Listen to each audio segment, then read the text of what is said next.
Primero, muchas gracias por la invitación y muy contentos de poder volver a estar aquí con vosotros, ¿vale? Entonces, para mí es un gozo poder venir y preparar, pues, lo que intentar escuchar a Dios todo lo máximo que puedo para que Él nos diga algo esta mañana hoy.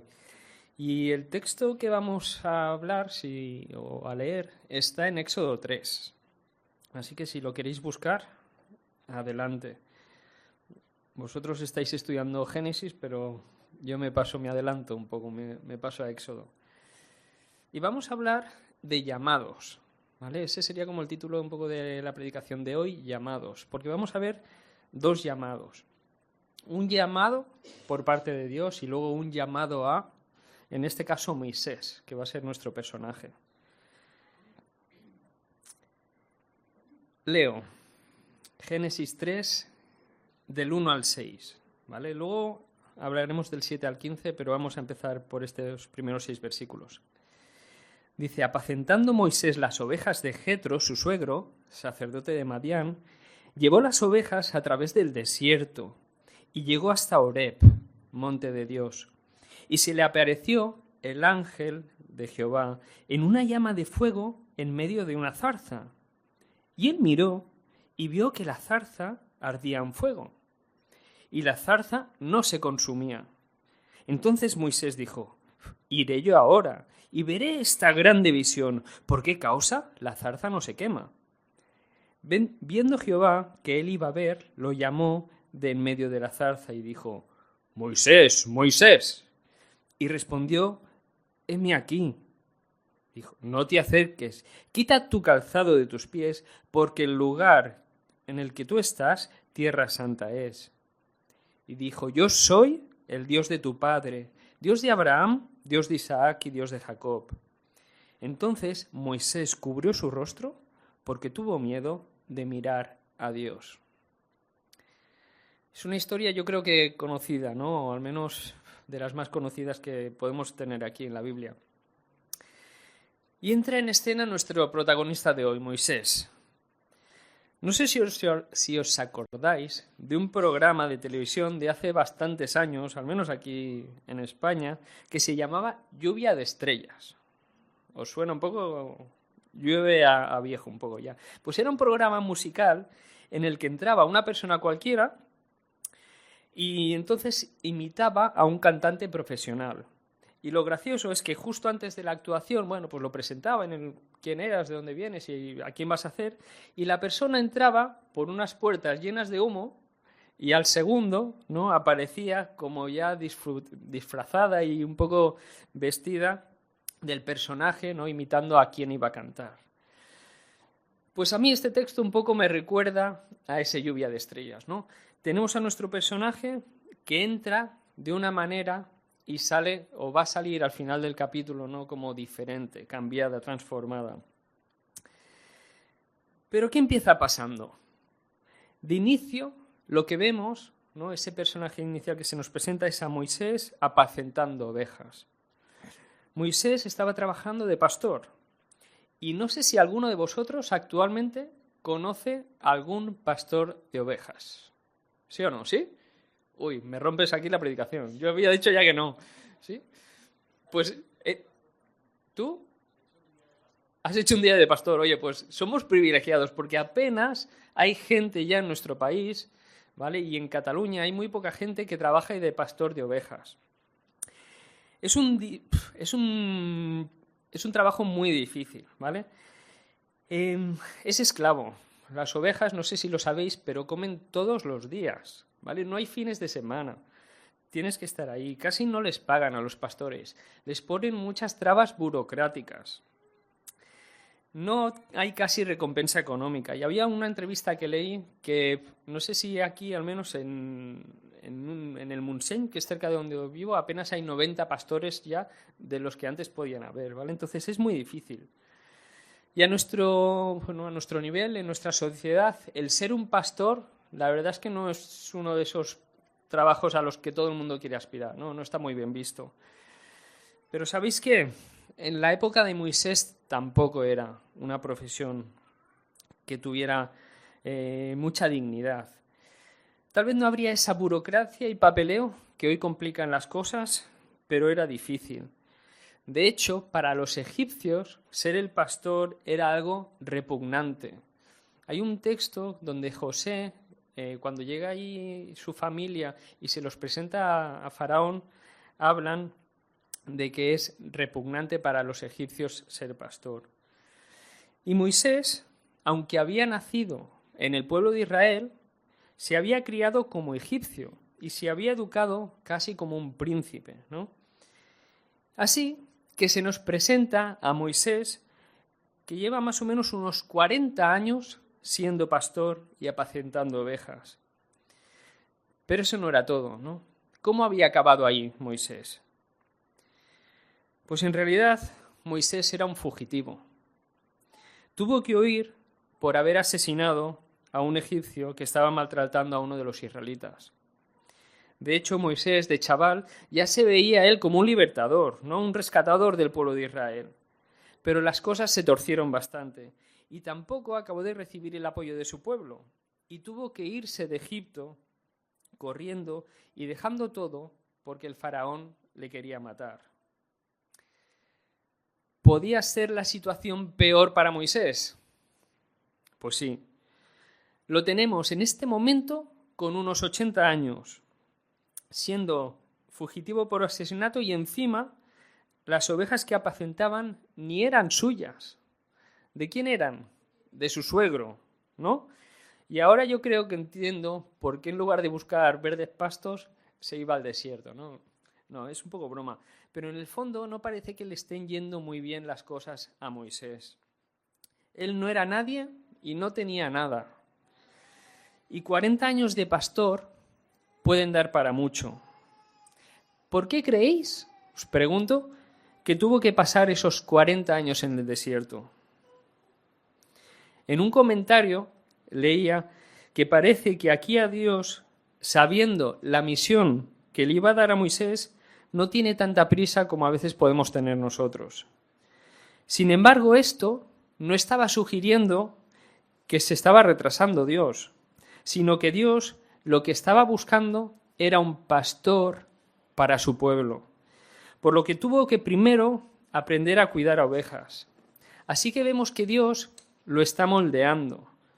Tuvo que aprender en esos 40 años obediencia de esa rutina normal del día a día y fidelidad en las cosas pequeñas, ya que luego lo iba a poner en una tarea gigante, ¿no? Sacar a ese pueblo de Egipto, más de 1 millón de personas seguramente, obstinadas como ovejas, y guiarlas por el desierto otros 40 años.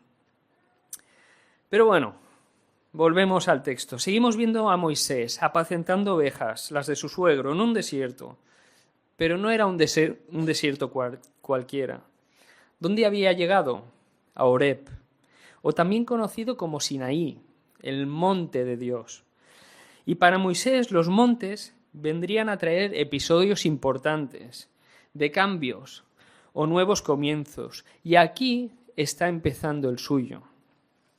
Porque de repente se le aparece el ángel de Jehová. Y ese no es un ángel cualquiera. Es el ángel de Jehová que representa no solo un aspecto de la naturaleza divina, sino la totalidad de su naturaleza. El Señor mismo está presente. Moisés lo reconoce como Dios. Así que elige esa forma, Dios elige esa forma y esa manera para presentarse, en la que Jehová puede estar presente en medio de gente pecadora. Y gracias todo eso a su misericordia. Porque si fuese Dios mismo que se presentara, al final Moisés iba a morir, estaría muerto, ¿no? Como él estaba temiendo. Y lanzo otra pregunta. ¿Qué otro personaje de la Biblia aparece siendo Dios mismo, pero a la vez distinto a la persona de Dios? Alguien quien sin abandonar su presencia divina y sin disminuir su santidad es capaz de vivir rodeado de personas. Por ahí ya algo lo he escuchado, un poco en un susurro, ¿no? Algunos comentaristas no dudan en decir que estas revelaciones de este ángel único solo pueden entenderse como unas apariciones de Jesús antes de su encarnación. Así que llegamos al centro de este primer punto. Un Moisés moldeado, el ángel de Jehová y un llamado. Moisés acaba de ver ese acontecimiento maravilloso, ¿no?, que le llama la atención y decide acercarse a ver qué pasaba con esa zarza en llamas que no se quemaba. Cuando de repente escucha: ¡Moisés! ¡Moisés! Yo no sé cómo sería la voz de Dios, ¿no? Esto es un poco broma. Pero Dios le estaba llamando. Y no le llama una, sino 2 veces. Y esto no pasa mucho en la Biblia, pasa 14 veces, ¿vale? 7 en el Antiguo Testamento y 7 en el Nuevo. Y marcan episodios y acontecimientos que hay aquí algo importante en la historia, ¿vale? Dios está llamando a Moisés. ¿Y cómo respondió? Heme aquí. Aquí me tienes, Señor, con una actitud clara de ponerse a su disposición. Y luego le ordena 2 cosas. No te acerques y quita tu calzado de tus pies, porque el lugar en el que estás es tierra santa. Estas 2 cosas van relacionadas. Está Dios y su santidad presente en ese fuego, y aunque ya hemos visto que no es el mismo Dios en sí, sino que es su ángel especial, sí que pone un límite para acercarse. Pero lo interesante es que dice no te acerques y no le dice vete de aquí. Lo que quiere, al contrario, Dios, en lugar de vete de aquí, lo que quiere es que a Moisés se quede. Dios quiere tener un encuentro con Moisés. Dios tiene algo que decirle. Pero por el otro lado le dice, oye, quítate las sandalias. Y depende cómo un poco lo pensemos, podríamos llegar a asociar ese quitarse las sandalias como algo simbólico de dejar el pecado de lado, ¿no? De quitarse esa suciedad del camino, de esa suciedad de su vida que podía haber estado llevando hasta aquí, ¿no? Por estar delante de Dios. Pero también lo podríamos ver como algo un poco más simple, ¿no? Una orden que Moisés tiene que obedecer. Algo que al cumplirlo ejemplificará con hechos la disposición que él acababa de tener, de transmitir con las palabras. La obediencia es clave para Dios. Tiempo después, un profeta que se llamaba Samuel dijo: ¿se complace tanto el Señor en los holocaustos y en los sacrificios como que en la palabra del Señor sea obedecida? Ciertamente, el obedecer es mejor que los sacrificios y el prestar atención es mejor que los carneros. 1 Samuel 15, 22. Y en 1 Juan 2, otro versículo, uno de los seguidores más íntimos de Jesús concluyó: sabemos que hemos llegado a conocer a Dios si obedecemos sus mandamientos. Y el que afirma lo conozco pero no obedece sus mandamientos es un mentiroso y la verdad no está en él. En cambio, el amor de Dios se manifiesta plenamente en la vida del que obedece su palabra. Y me pregunto, como seres humanos, ¿nos es fácil o difícil obedecer? Desde niños, haz la cama, haz los deberes. Pasan los años, a 120 por hora, no puedes ir más rápido. O te mandan algo en el trabajo y te toca hacerlo. O ya, al final de nuestros días, que si tómate la pastilla, que si no, tanto azúcar, ¿no? Con Dios un poco pasa lo mismo. Él nos ha explicado sus recomendaciones para que tengamos la mejor vida posible, ¿no? Y que si lo obedecemos, pues hemos triunfado en nuestra vida. Pero nos cuesta, porque queremos vivir la vida a nuestra manera. Pero a veces también nos gusta agradarle un poco, ¿no? Y en lugar de obedecerle del todo, pues intentamos hacer algún sacrificio como para él, como acabamos un poco de ver en Samuel, ¿no? Aparenta que le amamos, pero en el fondo no muestra nuestro amor del todo por él. Como sí que en realidad lo hace la obediencia. Y el mismo Señor Jesús, en Juan 14, 21, os comparto un tercer versículo. Dice, el que tiene mis mandamientos y los guarda, es el que me ama. Y el que me ama será amado por mi Padre, y yo le amaré y me manifestaré en él. Y Moisés obedece y Dios se le manifiesta. En el versículo 6 dice, tenemos como la presentación que le hace Dios a Moisés. Dice, yo soy el Dios de tu padre, Dios de Abraham, Dios de Isaac y Dios de Jacob. Y entonces Moisés cubre su rostro porque tuvo miedo de mirar a Dios. Dios se presenta ahí a Moisés como el Dios de su padre, el Dios de Abraham, de Isaac y de Jacob. De su padre sabemos muy poco. Se llamaba Amram. De su madre sabríamos más cosas, ¿no? Tenemos un poco la historia. Pero bueno, él dice el Dios de su padre. La figura del padre aparece aquí como importante. Parece que a Moisés lo empieza a llevar al pasado, ¿no? Hacia la misión que Dios tendría.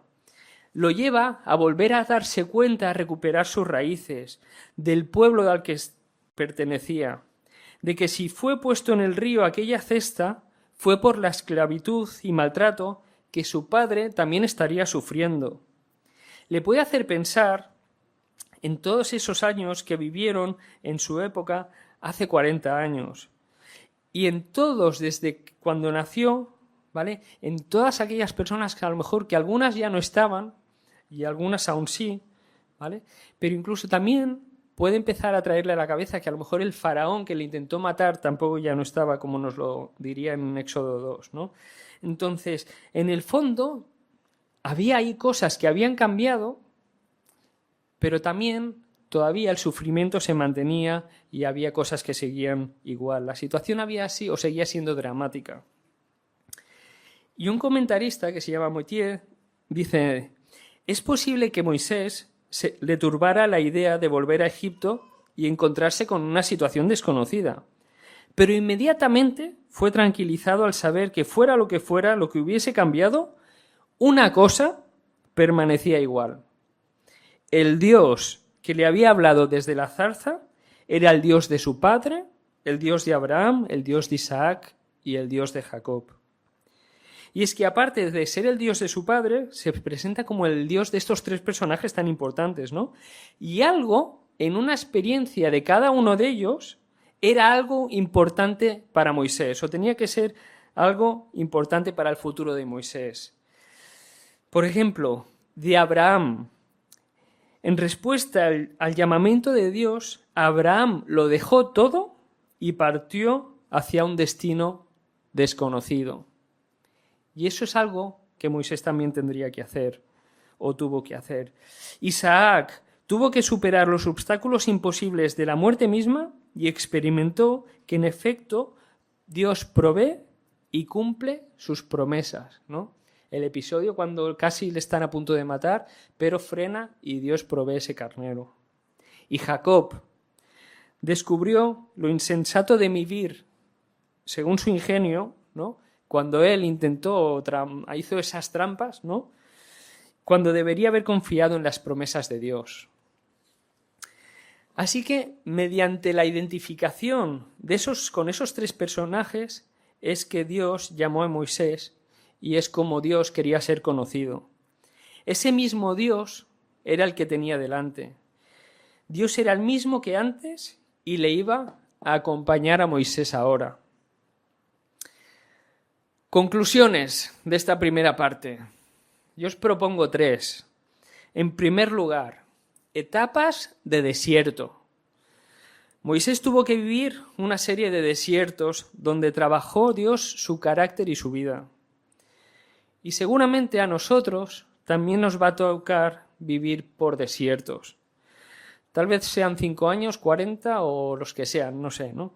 Pero Dios tiene sus propósitos y hasta que no estemos listos para la misión no nos enviará. Y también en esos desiertos, ¿qué tendremos que aprender? Humildad, fidelidad o lo que Dios quiera, ¿no? En Moisés, visto desde nuestro punto de vista de la historia, es bastante fácil entender, ¿no? El propósito a lo mejor que pudo tener esos años de desierto, Pero para él en ese momento debió ser complicado pasar todos esos años. Así que Dios nos ayude a tener paciencia para luego llegar a entender qué parte del carácter nos tiene que ir moldeando Dios en esos desiertos. En segundo lugar, obediencia. En el momento en el que Dios nos llame, ¿cuál va a ser mi disposición? ¿Cuál va a ser tu disposición? ¿Heme aquí u otra? Oremos para que cuando Dios nos llame tengamos la actitud de ponernos a su disposición. Y eso va a requerir obediencia.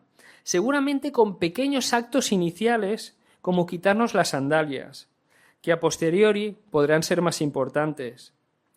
Así que sepamos captar con humildad todo lo que Dios nos pida, y aunque sean cosas simples, y confiando en su provisión mientras Él luego se manifiesta.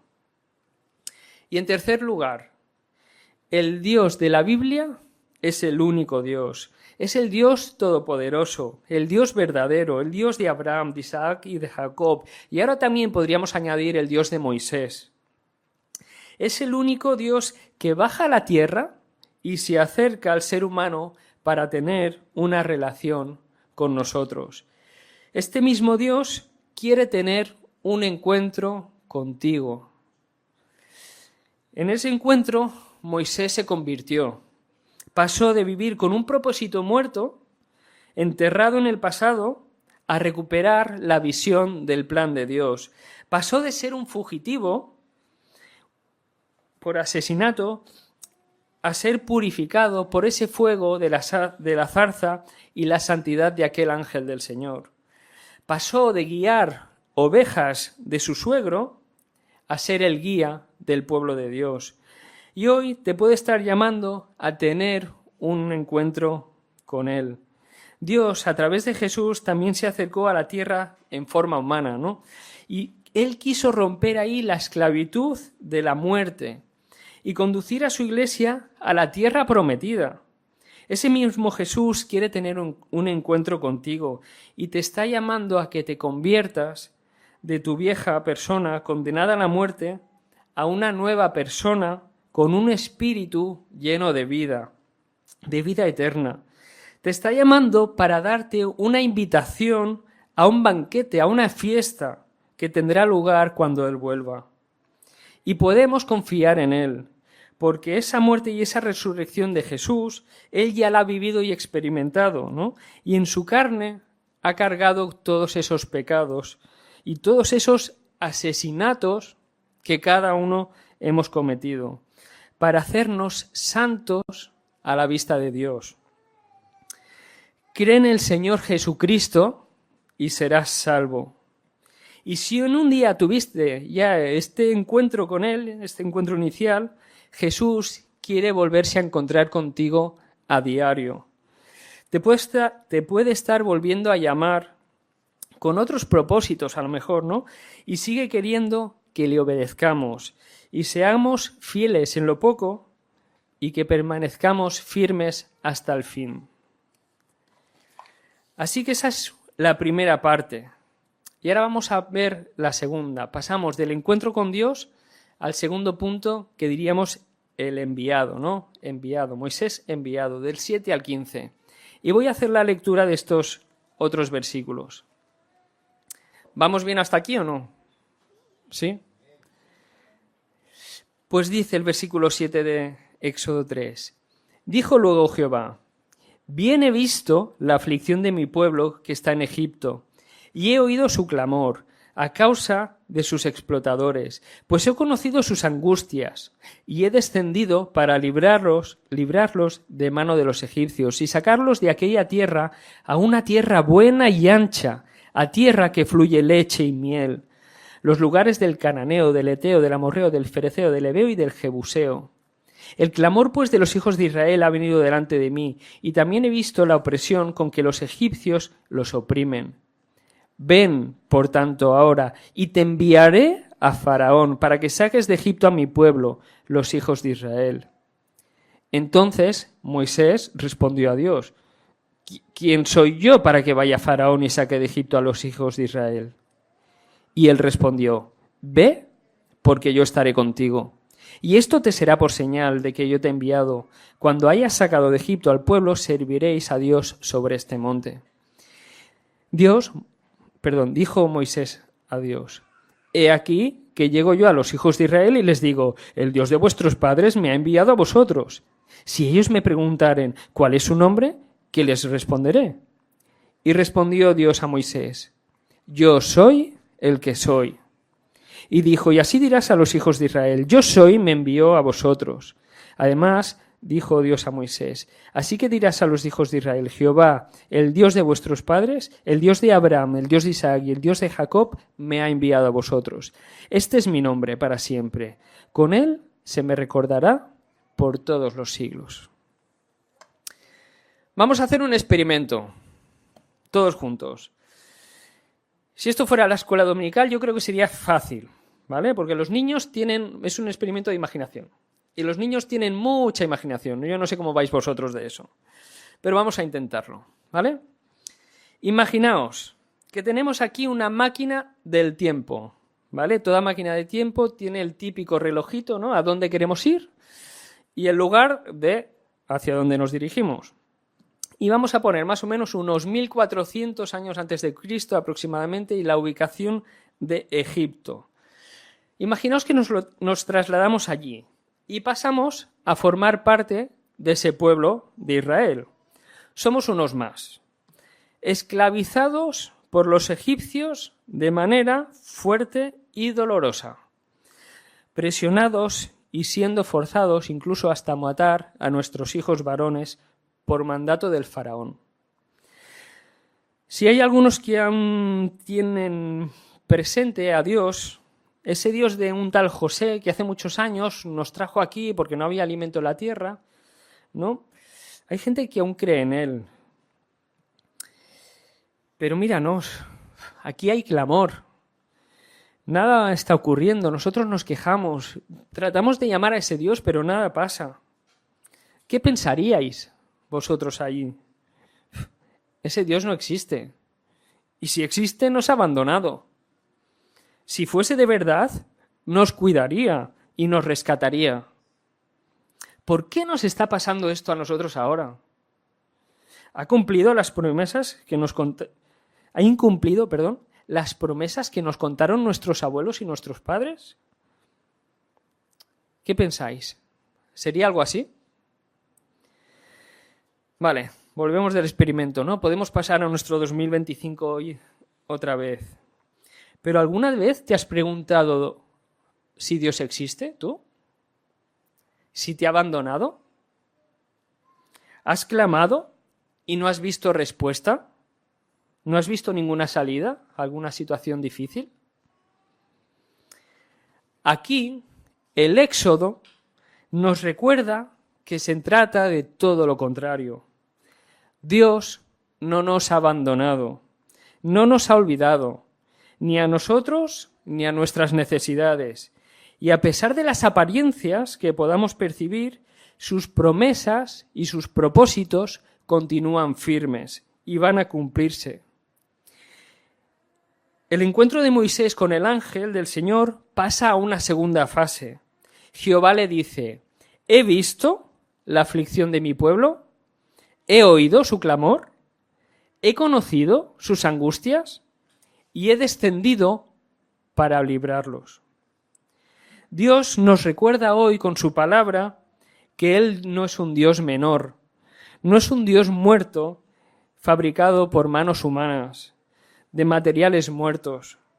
Estamos ante la palabra de un Dios vivo, un Dios que nos recuerda que tiene un sentido de la vida como un sentido de la vista como el nuestro, o mejor dicho, que nosotros tenemos un sentido de la vista como el suyo, que estamos hechos a su imagen y semejanza. Dios vio la aflicción de su pueblo hace cientos de años y Dios tiene los ojos puestos también en tus aflicciones. Tal vez nosotros no le veamos a Él, a Dios, pero Él sí que nos ve a nosotros. Y Dios oye. Dios te dice: he oído tu clamor. En Apocalipsis 8 hay una de las visiones, a mí me parece muy interesante, de cómo nuestras oraciones suben al cielo y llegan a la presencia de Dios, Él las escucha y actúa. Y esto se lo repito a Moisés aquí en este pasaje un par de veces, por si la primera no le había quedado muy claro. Pero no solo ve y oye, sino que también conoce sus angustias. Y hermano, hermana, ¿estás angustiado por algo hoy aquí? Dios te está diciendo que conoce tu angustia y no es ajeno a ella. Espero que esta palabra te pueda consolar. Dios es consciente de lo que te ocurre. Como nos conoce y nos crea desde el momento en el que estábamos en la barriga de nuestra mamá, Él sabe lo que nos pasa y sabe lo que estamos viviendo. Y Él se pone en nuestra piel y también dentro de nuestra alma y allí nos conoce hasta lo más profundo de nuestros pensamientos.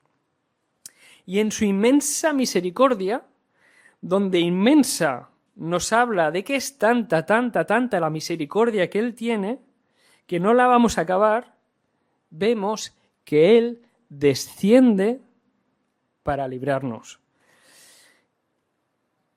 En Dios, el pueblo de Israel encontró la liberación de Egipto. Y en ese mismo Dios, nosotros encontramos la liberación completa en nuestra vida. Dios ha enviado a Jesús, su único Hijo, en poder y en representación para que todo aquel que en Él crea no se pierda, sino que tenga vida eterna. Y todo eso lo hace porque te ama y se preocupa por ti. Y Jehová le dice a Moisés, no solo vengo a libraros, sino también vengo para sacaros de aquella tierra a una tierra buena y ancha, una tierra que fluye leche y miel, para llevaros a una buena tierra espaciosa y con abundancia de todo. Dios nos está dando hoy palabras de esperanza. Para los israelitas, tal vez aquello fue un lugar físico a unos kilómetros de Egipto, pero para nosotros, ¿qué son? Cielos nuevos y tierra nueva. Y esto no es ninguna broma. Dios nos está preparando una morada en su presencia donde no habrá ni llanto ni dolor y podremos vivir disfrutando de su presencia y de alabarle siempre fuera de este tiempo y contexto en el que vivimos ahora. Jesús viene para que tengamos vida y vida en abundancia. Y qué bueno y qué rico que es poder vivir con esta perspectiva, ¿no? En nuestro momento a lo mejor complicado de nuestra historia. Y qué bueno era para Moisés escuchar estas palabras ahí. Pero aquí hay un girito inesperado en este mensaje de Jehová. A Moisés le envía ahora al faraón para sacar de Egipto a los hijos de Israel. Y aquí vemos a Moisés lleno de dudas y de inseguridades. ¿Quién soy yo para que vaya Faraón y saque de Egipto a los hijos de Israel? Ve, porque yo estaré contigo. Y he aquí, si llego a los hijos de Israel y les digo, el Dios de nuestros padres me ha enviado a vosotros y ellos me preguntan, ¿cuál es su nombre? ¿Qué les digo? ¿Qué les voy a responder? Yo soy el que soy.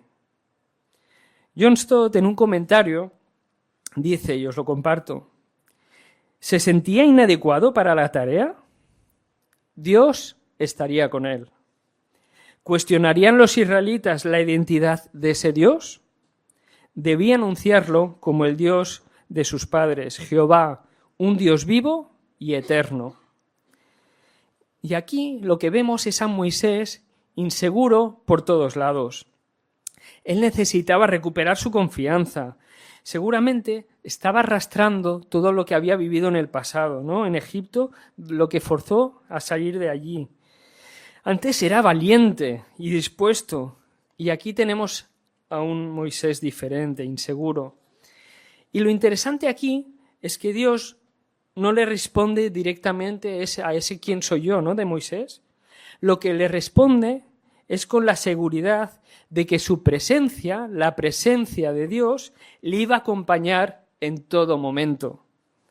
Y esto a mí me recuerda a lo que Pablo, el apóstol, escuchó de parte de Dios y dejó registrada en Corintios, en la segunda carta, el versículo 12:9. Dice: bástate mi gracia, porque mi poder se perfecciona en la debilidad.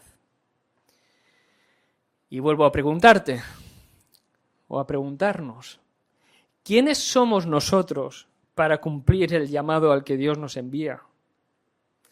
Pues no te preocupes, solo esfuérzate y sé valiente, porque Dios estará contigo donde quiera que tú vayas.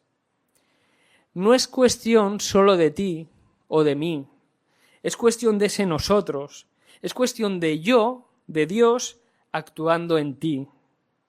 ¿Tú no te ves capaz? Pues no importa. Dios dice: yo sí soy capaz. ¿Te ves débil? Pues bástate mi gracia y deja actuar mi poder. Y John Stott seguía anotando algo interesante, y dejadme que otra vez os lo lea.